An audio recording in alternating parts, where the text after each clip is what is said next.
An idea I'm working on. Been in a lot of internet battles today, and one of them with someone fairly local. I've had a lot of trouble with mechanics. I've had some good mechanics, and I've had a lot of bad mechanics. And there needs to be, on one hand, it sounds like a good idea to make some sort of registry for bad mechanics. But I think it actually worked the other way, is to have some kind of certification of good mechanics. And any mark against a mechanic does need to be proven. Because, and I even say this in defense of these people I've been fighting. Even with them, I can guarantee you if you dig into their negative comments, there's going to be some bullcrap. People expect mechanics not to ever make any mistakes and expect them to perform miracles. I understand that. It's frustrating. But there needs to be some sort of registry, some sort of certification. You can get some sort of stars. And like I said, if there's something against them, it does need to be proven. Now I can prove everything I said about these people. You could hardly document it better than what I've done. And I could give a prolonged explanation of what they did, and I will leave their name out of it. That's what's funny. As much as I've been accused in that thread and that big argument of trying to tear them down, I've commented about bad mechanics and bad experiences with mechanics repeatedly, locally, online, without mentioning their name. And it finally just came to a head when I realized yet another thing they're supposed to have fixed wasn't fixed. And that's when I lost it. I was already mad and I wasn't ever going to do business with them again. The last time I picked up my truck from them, I was done. I didn't want to talk to them. But there needs to be something like that. And I'll say first off, and anybody wants to get mad about this, please do get mad. I intend to fight people who have this argument. If you refuse to work on older vehicles, like say carbureted vehicles and stuff like that, you don't get to be on that list. I don't consider you to be a real mechanic. I challenge that. I do not consider you to be a real mechanic. Matter of fact, what you're doing is detrimental to people's lives. Because in refusing to, and it's just going to keep scrolling forward as time goes on, as time marches on. In refusing to work on old vehicles, you force people to buy new ones. That changes the course of their life. That is a lot of money.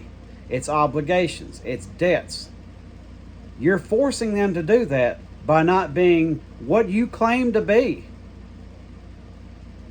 And it's just a mark against this country. We have made a lot of great cars in this country. Great.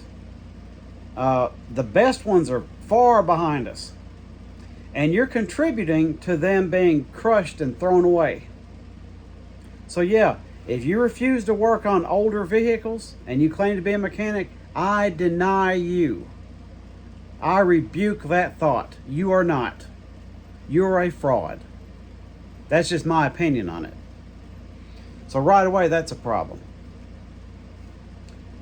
And I'm trying to encourage more and more people to get these old vehicles. I mean, I don't care where you stand. We need to have some kind of revolution in this country. And you can't do it when you've got everything tied to you.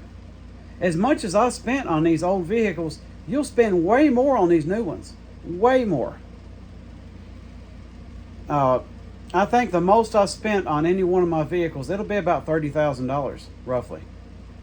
That's over the course of 20 years. Do the math on that. That's not even $2,000 a year. So you can't do better than that. And it's just, there's a feel about these older vehicles that you miss with the new ones. And believe me, I've tried. There was a time a few years back, it's like I just can't do this anymore. Because it was either finding a mechanic that would work on the older stuff, and I'm trying to work on a lot of it myself, but I'm also working a full-time job. That's the hell of this situation. You don't even have time to take care of your own stuff. You have to outsource it to somebody else. Your car has to be in the shop while you work on some nonsense that's got nothing to do with you to make money to pay for your car. So that's an issue. But I just got frustrated, and I was like, I just can't do this anymore. It's you find a good one and they get piled up because they take this new crap. They got Hyundais and Kias and Chevy this from the 2000 such and such. Just garbage lined up that they're having to fix and work on. Swap out whole engines and stuff like that because that's how bad this new stuff sucks. And chase down takes them hours to work on this new stuff because it's garbage and it's put together to where you're just supposed to throw it away when it breaks. And a lot of them will back me up on that. Possibly even these people I've argued with. And trust me, there's no love lost there. I've been in a fight with 2 mechanics. And I can prove everything I'm saying on both of them. But that, it just got frustrating, and I started looking at newer vehicles, and I'm like, this is garbage. I looked at the newer version of what mine would be, and it's like premium gas. It's 500 to 1,000 pounds heavier. Oh, I'm supposed to have the big old heavy stuff, right? You compare them. Mustangs are heavier than my big car from a long time ago. And when you factor in premium gas, they're not doing that much better in mileage. So I don't know where you are, but for me it's 87, 89, and 93. I know some places have 91. I don't even know if that counts. I don't know what in different areas what counts as premium. I'm not technical enough on that. But I can tell you the difference between that 87 and 93 in cost is a lot. Sometimes as much as 50 cents a gallon, sometimes more. So you better be making some really good mileage, or it's not worth it. But see, they don't tell you that. They tell you what kind of mileage it gets, not how much you're spending per tank, not how much you're spending per mile. So that's another place there needs to be a revolution. We've got to, and so some of these leftist type people and liberals have got to get off their little tree hugging stuff. I'm sorry. You're on the wrong end of it. If you want to protest about pollution and stuff like that, talk about the wars. Talk about the factories.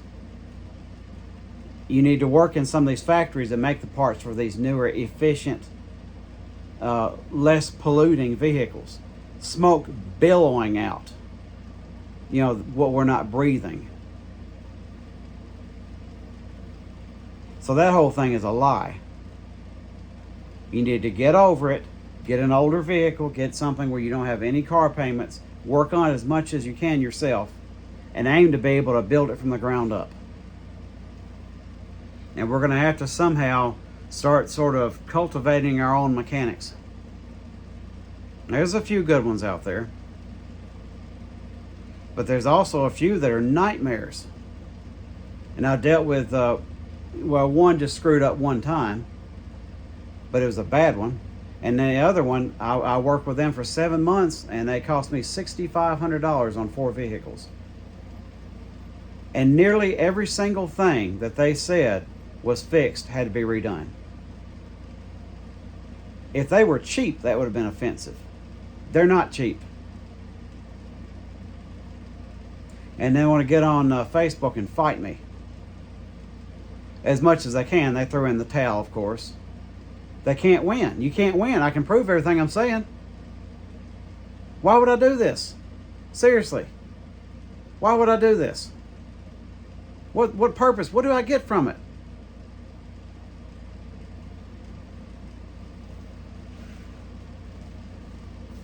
I had a few people pull in, do the bad mechanic maneuver. Be very careful.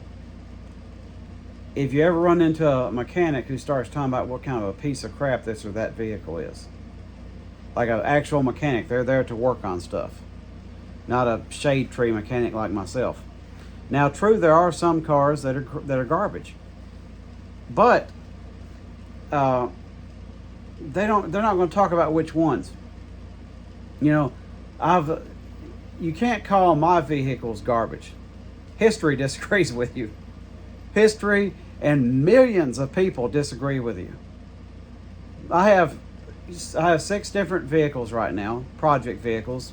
You know, they all, except for the Dodge now that is stuck at my workplace, they all start and run. Doesn't mean they're all road ready, but they start and they move around. And I'm just having this problem and that problem because people duct tape something together and then it comes back out and it doesn't work anymore. After spending about $1,800 with these bad mechanics on my oldest car, the one I spent all that money on, it comes out, the speedometer's not working at all. Okay, well that's probably an issue with changing out the rear end, whatever. Blinkers ain't working. And then it occurred to me, probably something else isn't working. And there was something else not working. The brake lights. So they sent me off where I could have been killed. They could have checked that. They could have done something. Even if it wasn't part of the assignment. Give it a look. Is it that difficult? One vehicle they said needed an alignment and needed an entire front end rebuilt. Somehow they missed that. The other guy was just, his mind was blown that they thought it would just need an alignment. Replaced an ignition on one car, did some work with the cooling system, both of which had to be redone. Cost me $2,000 on that one. But the one where the brake lights weren't working, took it into another mechanic. He fixed it. Recently took it into another mechanic after getting diagnosed, a bunch of stuff going wrong with it, that they did more than likely. I can't say 100% on that, so I'm not going to, but it's pretty sus, and that, as the kids say. So went to pick it up, $1,800, the kind of work they had to do on it, and everything was okay for the most part. There's a few the cars, and a lot of people will let go of it by now. I'm too attached to it. There's still a lot more work. But the main issue is brake lights weren't working again. So what did that middle guy fix?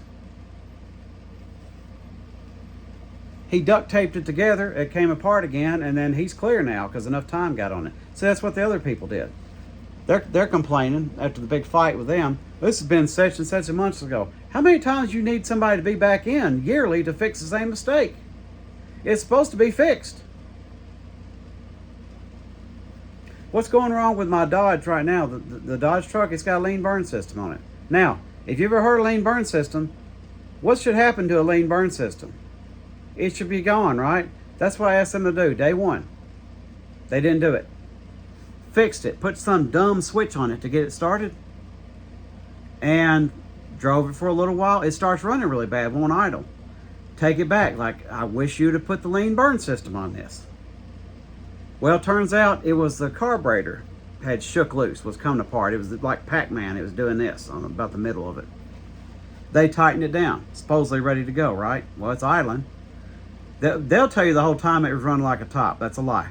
That's a lie. It is not. It didn't even run like a top since I got it, because it has, say it with me now, the lean burn system on it. Well, I was actually a little bit apologetic at that point because I was mad. I thought it was something to do with something they're supposed to have worked on. Well, it kind of was. As time got on it, I realized, wait a minute, I asked them to take all that off of there. That carburetor couldn't have split apart like that if it had been taken off in the first place like I asked. So that was a second visit. Going a little bit longer, it breaks down again, just like it did before they ever saw it. Same issue, ignition just cranks and won't fire. Probably the lean burn system, some kind of wire to it. Had to have it towed in again. $500 more to undo the work they already did. The switch that was on it to start it, they took back off. If that was work that needed to be done in the first place, why did they undo it? Does that make any sense to you? Well, guess what's happened now? The same thing it did before I ever got it to them. The same thing. What's still on it? The lean burn system. I popped the air cleaner off, and guess what? Carburetor's doing this. That thing they're supposed to have tightened up. And they're mad at me for being mad. How do you react to that? Combined nearly $1,900 on that. $2,000 on a Buick that the ignition was still screwed up on, had to be fixed. Got stuck, thankfully stuck at my mother's house. It could have got stuck anywhere. Just like that Dodge could have broke down anywhere. Could have been in the middle of traffic. Could have been killed both of these times. If I had just listened about the other car just needing an alignment, I'd have put 2 new good tires on there and never got chewed up. Or something else awful would have happened on the front end. If I had trusted them a little bit too much on my other car that I put so much money in, I was in danger the whole time. Been on the interstate with it, been all over. I was in danger the whole time. At best, they didn't see everything that was wrong with it. Didn't see it. At best. If they caused none of it, they also saw none of it. $6,500.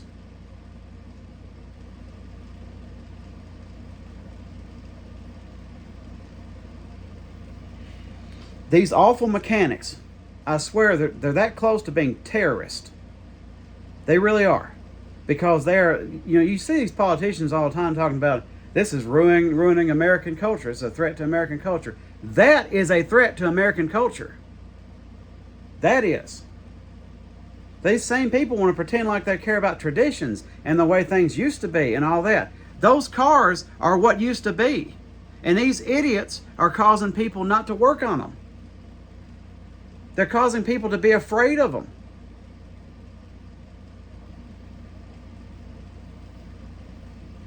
They're a threat. They really are. And so there needs to be something where good ones can, because that's another thing too, and I have to catch myself on this. I advise you to do the same thing. If you spend your day, like say on Google, giving reviews, or you give any kind of reviews anywhere about anything, make sure you're doing at least as much good as you are bad. Make sure you're doing that.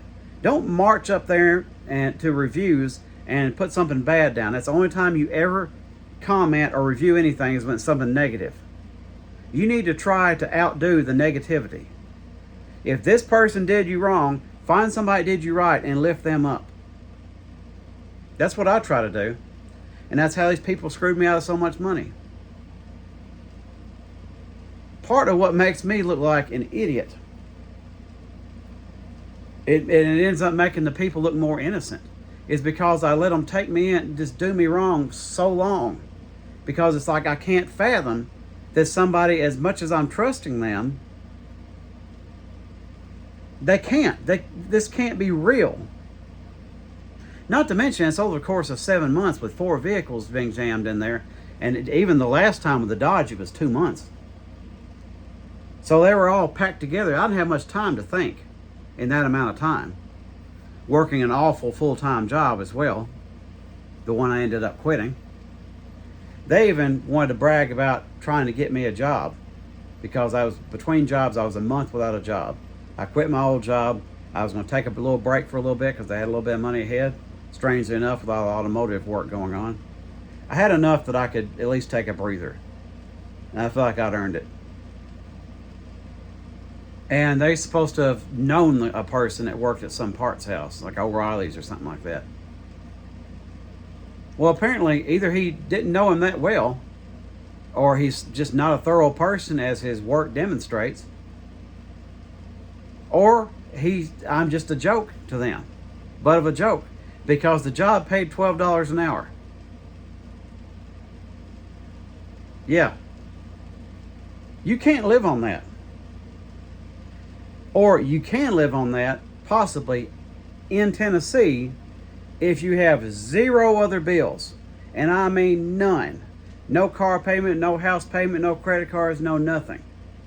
Basic utilities, and you better be frugal even then. You can make an argument that you couldn't even live on it then. It'd be pretty tight. And even then, it's going to be 5 days a week. If you're going to pay that little, it better be on a few days where you're at least saving people some gas money. So, there's a little thing to think about with these parts houses. You got too many people, good people I know, endorsing these parts houses. They pay their people dog crap. Whoever's in charge of these places, they need to catch a little anger. Just put it that way. That's another thing. As much as these parts are costing, and as little as these people are getting paid, they've destroyed the car culture, or they're trying to. But anyway, that's too much of a rant right now. I wasn't even going to be that long, but a few things to think about, automotive speaking, and a little update.